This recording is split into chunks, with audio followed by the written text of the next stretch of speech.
오늘은 하나님 말씀 창세기 17장에 있는 말씀을 가지고 은혜를 나누고자 합니다. 이 17장은 하나님께서 아브라함이 99세 때 이렇게 나타나셔가지고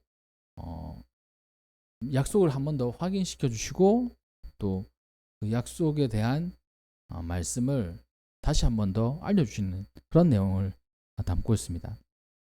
17장 1절 말씀에 보면 이 아브라함이 99세 때 하나님께서 아브라함에게 나타나셨습니다. 그에게 이제 아브라함에게 말씀하시죠. 나는 전능한 하나님이다. 하나님께서 전능하심을 알려주십니다. 모든 것을 할 수 있다는 거예요. 그리고 못하실 게 없고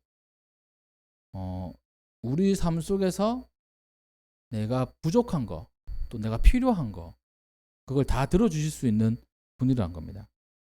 그런 하나님을 자신을 이제 소개를 하고 또 요구를 하세요. 어떻게 요구를 하시냐면 너는 내 앞에서 행하여 완전하라 이렇게 하십니다. 완전하다.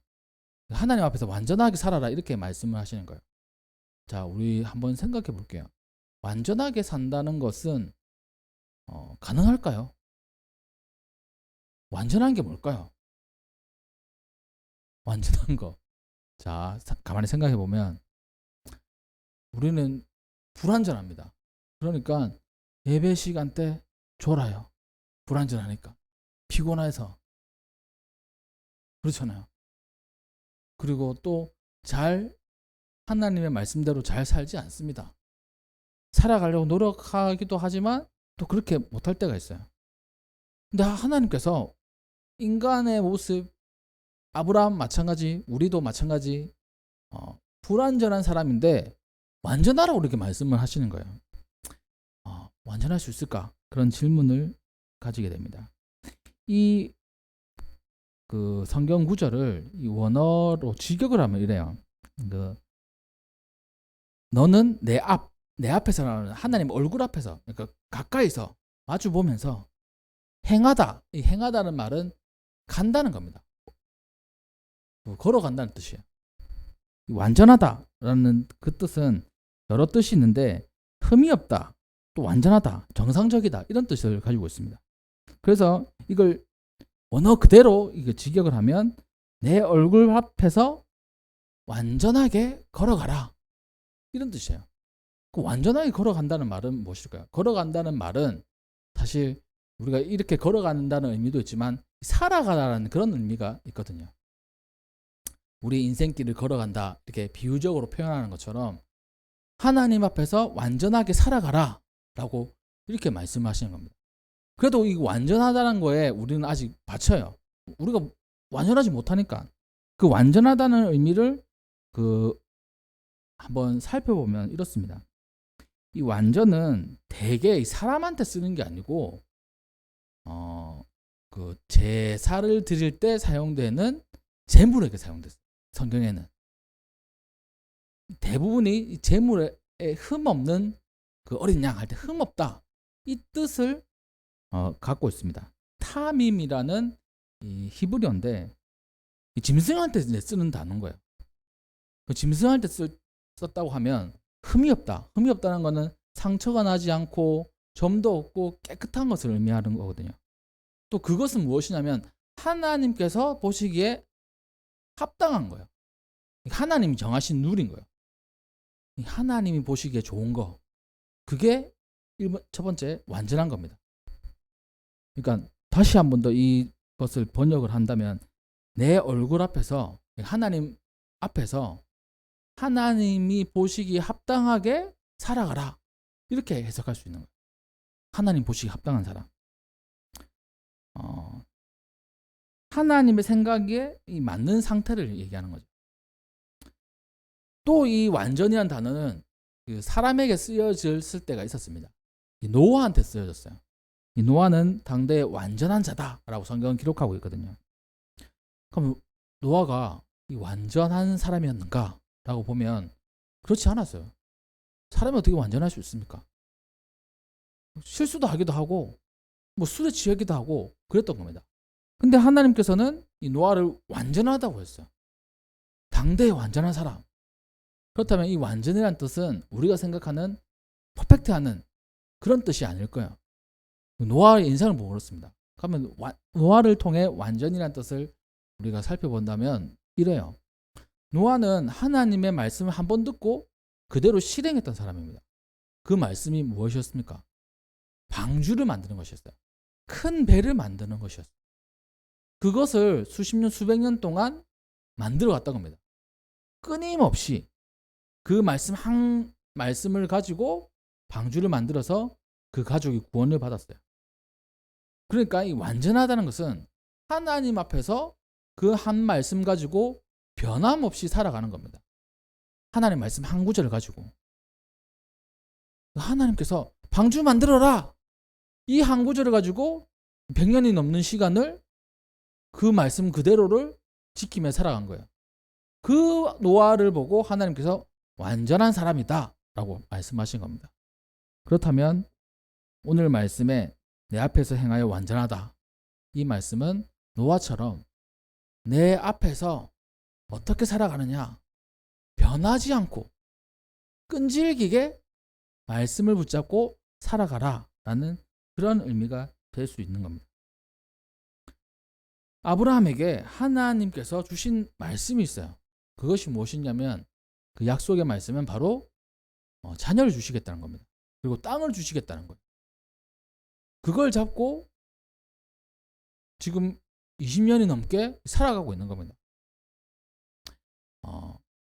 하나님께서 주신 그 말씀을 가지고 20년 넘게 살아가고 있는 거예요. 그거 어떨까요? 20년이 넘는 그 기간 동안에 하나님의 말씀이 이루어지는 것 같지 않고 가만히 있는 것 같아요. 우리 성도님들은 어떻습니까? 나에게 하나님 약속을 주셨어요. 근데 안 이루어져. 10년이 지나고 20년이 지났습니다. 아닌가 보다. 하나님의 약속이 아니고 내가 착각했나 보다. 이렇게 생각하지 않을까요?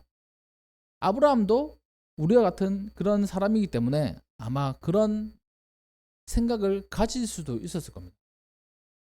하나님이 이게 아닌가 보다. 하나님의 그 뜻이 아닌가 보다. 내가 잘못 들었나? 그렇게 생각하지 않았을까요? 근데 하나님께서 그것을 아셨는지 끈질기게 완전하라고 말씀하시는 거예요. 끈질기게 한 그 말씀을 가지고 하나님 앞에서 살아가라고 말씀을 하시는 겁니다. 그러니까 하나님께서 완전하라고 하신 말씀은 진짜 죄가 없이 깨끗하게 퍼펙트하게 인생을 살아가라는 뜻이 아니고 하나님이 주신 말씀을 딱 붙잡고 끈질기게 살아가라는 그 말씀인 거예요. 그게 바로 하나님 앞에서 완전하게 살아가는 것입니다. 그렇다면 우리 성도님들에게는 어떤 하나님의 말씀이 주어졌습니까? 그 말씀 더디게 이루어질 수 있어요. 근데 하나님께서 우리에게 말씀하십니다. 내 앞에서 완전해라. 끈질기게 그 말씀을 붙잡고 살아가라 라고 말씀을 하시는 거예요. 하나님은 그렇게 살기를 원하셨습니다. 아브라함에게 또 우리에게 그렇게 말씀을 하시는 거예요. 아브라함이 그 말씀을 듣고 엎드렸습니다. 하나님 제 마음 아셨나요? 제가 약간 믿음이 흔들리는 것 같았는데 3절 말씀에 보면 아브라함이 엎드렸다고 되어 있어요. 하나님이 나타나셔가지고 하나님께 경배하는 의미도 있고 자기의 마음이 꿰뚫어진 것을 알았는지 하여튼 엎드렸어요. 하나님 또 말씀하십니다. 이제는 언약을 세우세요. 어떤 언약이나 그 전에 있던 언약하고 똑같은 겁니다. 다시 한 번 더 확인시켜 주시는 겁니다. 내 언약이 너와 함께 있으니 너는 여러 민족의 아버지가 될 것이다. 근데 이제는 이름을 바꾸셨어요. 아브람에서 아브라함으로 이렇게 바꾸셨습니다. 아브라함이라 하리니 이는 내가 너를 여러 민족의 아버지가 되게 합니다. 이 아브람, 아브라함, 또 아내는 사라, 사레 이렇게 바꾸신 거예요. 뭐 별 차이가 없는 것 같습니다. 진짜 히브리어에도 별 차이가 없어요. 한 글자가 더해진 거예요. 영어로 치면 H라는 글자가 더해진 겁니다. 그래가지고 아브라함이 아브라함으로 바뀐 거예요. 저기 히브리어로는 이 헤이라는 그런 철자인데, 이 헤이라는 이 철자가 하나가 더 들어간 거예요. 아브라함에게도 사레에게도. 그래서 아브라함이 되고 사레가 된 거예요. 이 이 헤이라는 이 철자는 이거 히브리어가 저도 공부를 열심히 안 했지만 어려운 단어예요. 어려운 단어인데 한 글자 한 글자에 의미가 있습니다. 그 철자 한 글자 한 글자에 의미가 있어요. 또 숫자도 들어가 있고, 참 이 한 글자만 공부해도 엄청난 양이 있는데, 그 헤이라는 단어는 어떤 뜻이냐면 이 숨이라는 숨구멍, 콧구멍 있잖아요. 숨구멍, 생명 이런 뜻이 있습니다. 그리고 이 계시 이런 뜻이 있어요. 그러니까 그 아브라함에게 헤이라는 글자를 하나 추가하면서 이 생명을 추가하신 거예요. 사라에게도 이 헤이라는 글자를 추가하시면서 생명을 추가하신 거예요. 그것이 무엇입니까? 생명을 진짜 하나님께서 주시겠다는 거예요. 그래서 다음 해에 이삭을 낳게 되는 겁니다. 이 헤이라는 글자 하나가 들어가니까 아브라함은 어떤 뜻이냐면 그냥 높은 아버지 이런 뜻이에요. 글자 그대로 해석하면 내 아버지는 높다, 높은 아버지, 그러니까 대단한 아버지 이런 뜻인데, 이 헤이라는 글자가 들어가면서 다수의 아버지가 된 거야. 그래서 여러 민족의 아버지라는 뜻이 아브라함이라는 그 단어 안에 들어가 있는 겁니다. 그러니까 생명을 부어 넣어 주시니까 많은 민족의 아버지가 된 거예요. 여러 민족의 아버지가 되고 또 후손 중에 왕들이 나오게 될 것이다 라고 이렇게 말씀하십니다. 그리고 이 가나안 땅을 기업으로 주시겠다라고 이렇게 말씀하세요. 하나님께서는 그렇게 아브라함의 이름을 바꾸시면서 하나님의 이 생명, 이 숨결을 불어 넣으셔가지고 많은 사람의 아버지가 되게 하시겠다라고 약속을 해 주셨습니다. 그리고 사라에게도 마찬가지였어요. 하나님은 이러한 이 복을 약속을 해 주신 거예요. 이 자녀도 주시겠다. 그런데 자녀 주신 것뿐만 아니라 여러 민족의 아버지가 되게 하겠다. 조상이 되게 하겠다. 그리고 네 후손들 중에는 왕들이 그렇게 나올 것이다. 가나안 땅 너의 자손 대대로 줄 것이다. 이 약속을 주신 거예요. 지금 이스라엘이 전쟁하잖아요. 이스라엘이 왜 그렇게 전쟁을 합니까? 그리고 나라를 2000년 동안 잃었다가 그 이스라엘이 그 땅에 어떻게 보면 침공해가지고 그 나라를 그 땅을 빼앗았잖아요. 이스라엘이 그렇게 할 수 있는 근거가 뭐냐면 이 구절이에요. 이 구절. 하나님이 우리에게 아브라함을 통해 가지고 이 땅을 대대로 주셨다. 이 말씀 한 구절 가지고 이스라엘은 지금 전쟁을 하는 거야. 사실 이건 그 우리 생각에는 참 그 좀 안 좋게 보이죠. 근데 이 이스라엘 민족에게는 이 하나님의 약속이 목숨보다 더 중요한 거예요. 지켜야 되는 거예요. 그러니까 길을 쓰고 전쟁을 해서라도 그 나라를 지키는 겁니다. 나라를 보호하는 거예요. 우리 개인적인 생각으로는 이해는 안 되지만 그 사람들에게는 목숨과 같은 말씀이 오늘 본문에만 있는 말씀이에요. 하나님 주신 것이다. 우리가 목숨을 걸고 이 땅을 지킨다. 그래서 전쟁이 끊이지 않는 곳입니다. 그렇게 하나님께서는 이 아브라함을 통해서 그 약속, 그 언약을 체결하셨어요. 하나님께서 이 약속을 이제 주신 거예요. 그러면 약속은 그러니까 서로가 하는 거죠. 서로가. 그 아브라함은 이제껏 하나님께 약속을 한 게 없어요. 하나님 저에게 뭐 자녀를 주시겠다고요? 이 땅을 주시겠다고요? 감사합니다. 이것만 있었지 뭐가 없었는데 오늘 본문 말씀에는 아브라함도 이제 할 게 생겼어요. 그게 뭐냐면 이제 할례예요. 할례. 자, 10절 말씀을 보면 이렇게 기록하고 있습니다. 너희 중 남자는 다 할례를 받으라. 이것이 나와 너희와 너희 후손 사이에 지킬 내 언약이다. 아브라함과 후손이 지켜야 될 언약을 이제 말씀을 하시는 거예요. 할례. 이 할례는 무엇이냐면 이 남성의 생식기의 포피를 잘라내는 의식입니다. 이것은 하나님의 백성이라는 표시라는 거예요. 우리 남자애 2명, 올해 이제 그 부경 수술을 했어요. 그러니까 성경으로 치면 이제 할례를 받은 거예요. 할례를 받은 건데 이거 잘 보세요. 궁금한 게 있어. 이 하나님의 백성이라는 표시로 이 할례를 받으라고 하나님께서 말씀하셨어요. 그 표시를 하려면 눈에 드러나는 데를 해야 되잖아요.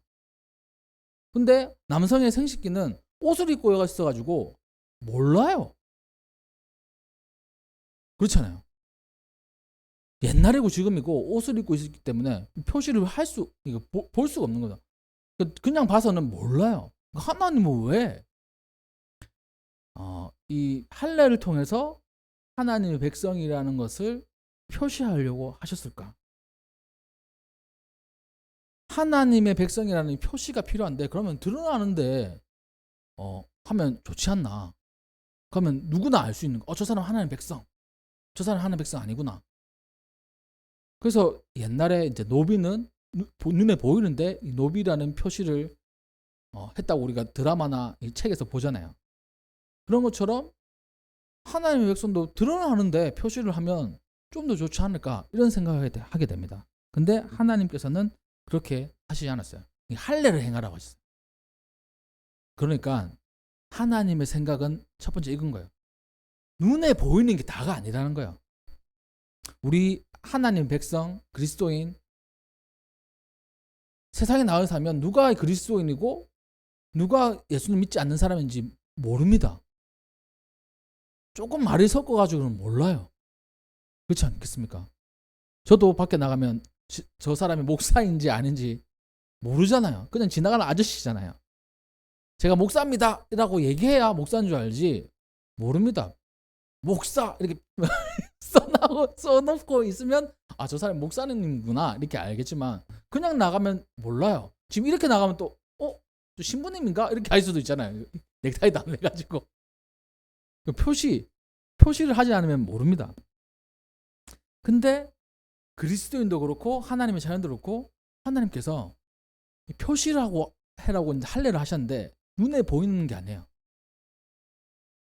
그러니까 눈에 보이는 게 전부가 아닌 거예요. 우리가 하나님의 백성으로 살잖아요. 예수님의 백성으로 제자로 살잖아요. 눈에 보이는 게 다가 아니라는 겁니다.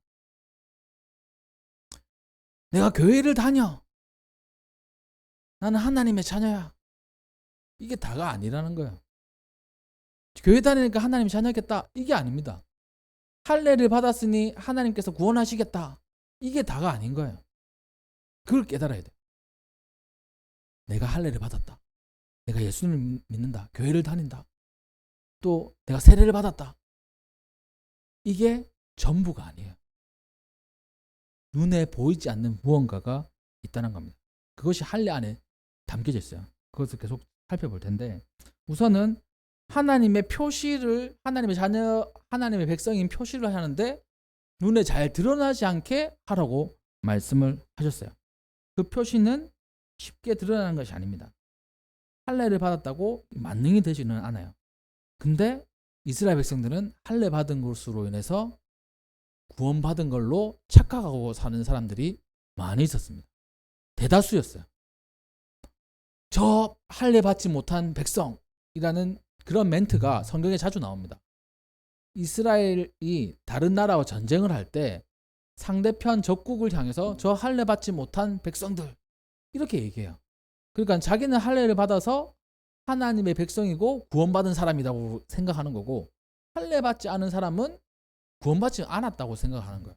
신약 시대에 넘어와서 예수님을 믿으면 구원받습니다. 이게 이제 복음이었는데 예수님도 믿어야 되고 할례도 받아야 된다라고 하는 사람이 유대인 그리스도인 중에 할례파였어요.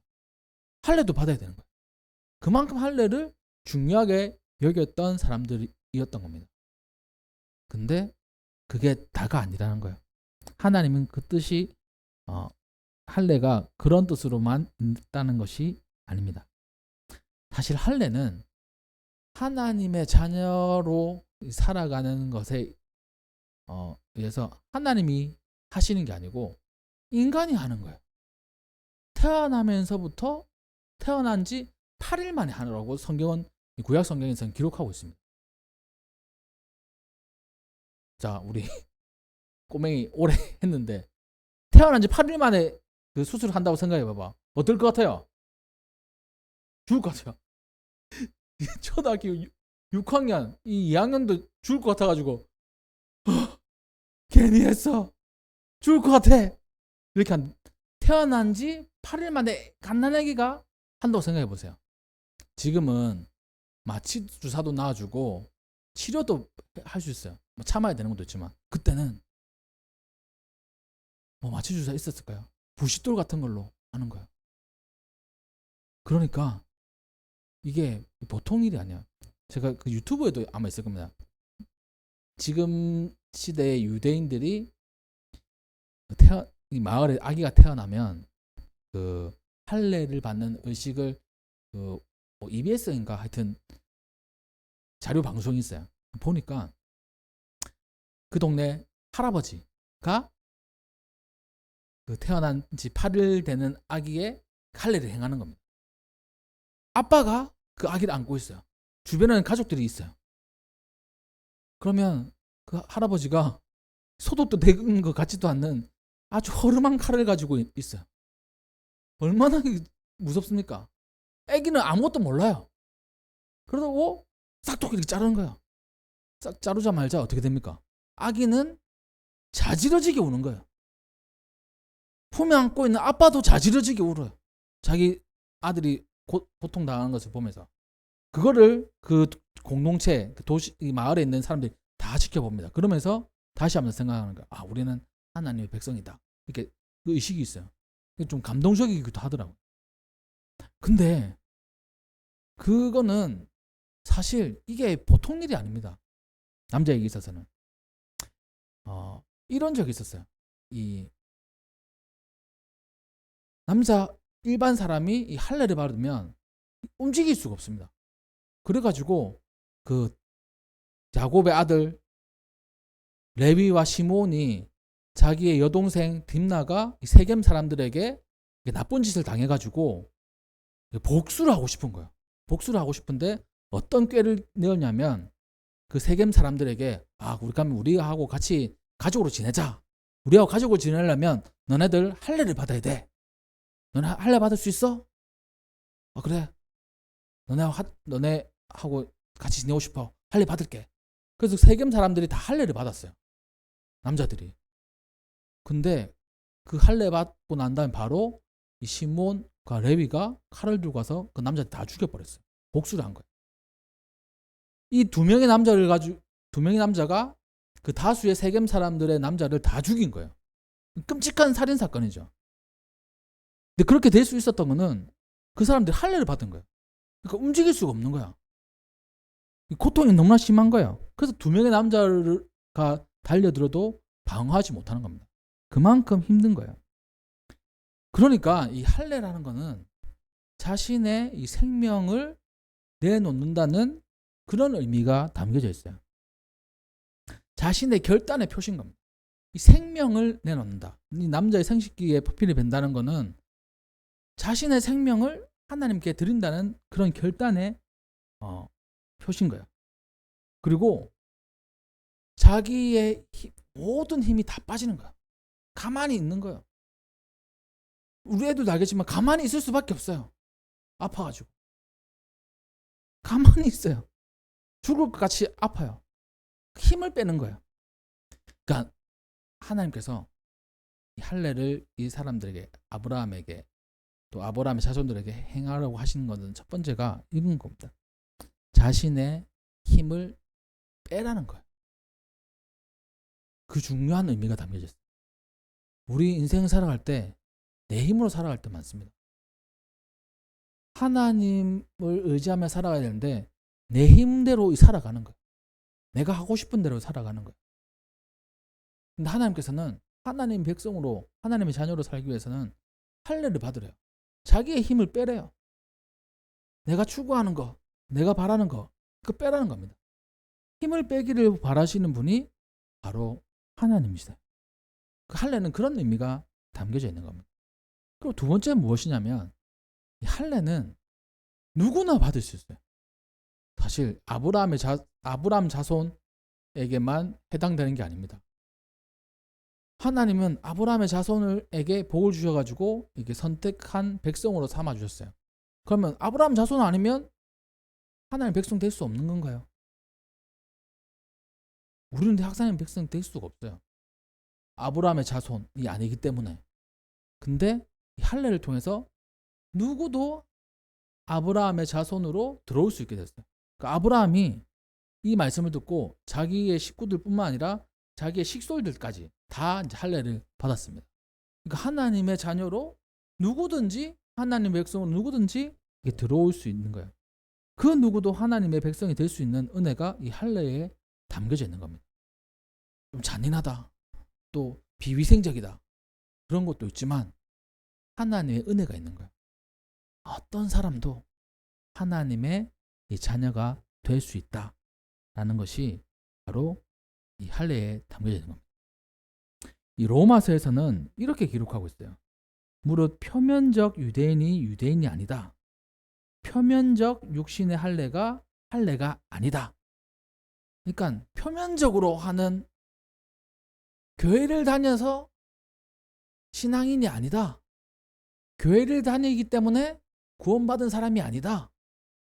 진짜 육신의 할례가 아닌 것처럼 네가 교회를 다닌다고 진짜 신앙인이 되는 게 아니야.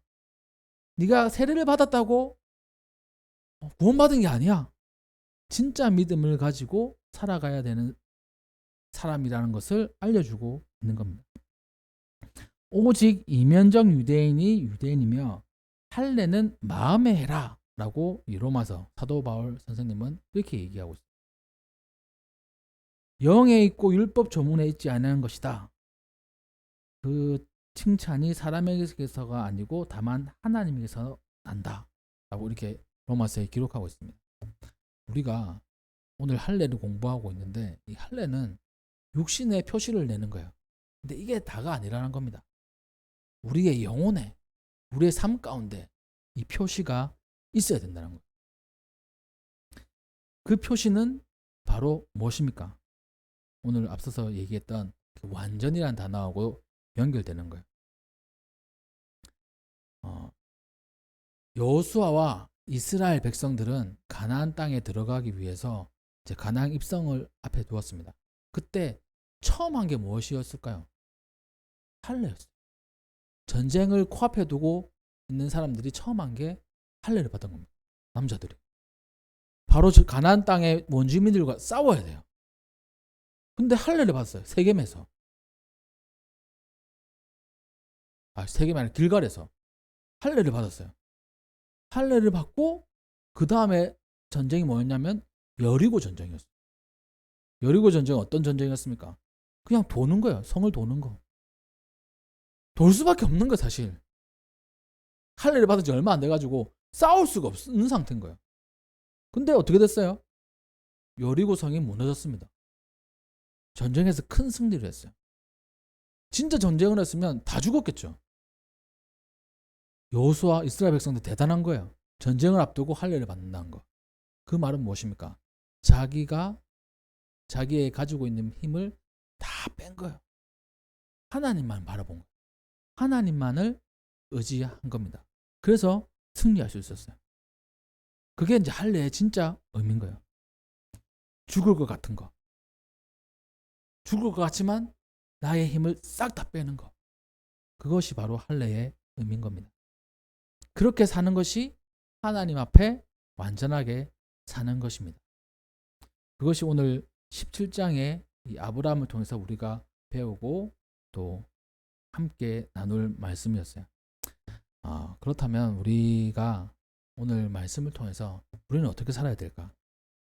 하나님 앞에 완전하게 살아야 돼요.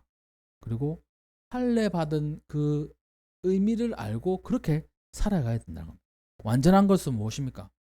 노아처럼 하나님 말씀 하나를 붙잡고 끈질기게 그것을 붙잡고 살아가는 거예요. 변하지 않고 끝까지 그 말씀이 이루어질 때까지 살아가는 것이 바로 완전하게 살아가는 것입니다. 또 한 가지 더, 이 할례를 통해서 우리는 우리의 힘을 빼야 돼요. 우리가 할 수 있는 거 많죠. 근데 하나님께 맡기는 것이 바로 우리가 해야 될 일입니다. 내가 아무리 애쓰고 또 내가 아무리 노력을 한다 해도 하나님께서 하시는 것보다 못해요. 하나님께서 하셔야 되는 거예요. 하나님 앞에 우리는 힘을 빼야 됩니다. 묵묵히 하나님을 바라보며 하나님께 전적으로 의지할 때 우리의 삶을 이끌어 가시고 우리에게 은혜를 더해 주실 것입니다. 사랑하는 우리 성도님들, 하나님 앞에서 그 말씀 한 가지를 가지고 끝까지 믿음으로 견뎌내시고 살아가시는 우리 성도님들 되시기를 주님의 이름으로 축복합니다. 또한 하나님 앞에서 우리는 내 힘을 빼야 돼요. 내가 할 수 있는 힘, 내 자아, 그리고 내 주관, 이런 것들을 다 빼야 돼요. 온전히 하나님만을 의지해야 됩니다. 삶 가운데 그 하나님만을 의지하여서 하나님께서 주시는 복을 누리는 우리 모두가 되기를 주님의 이름으로 축복합니다. 네, 기도하겠습니다.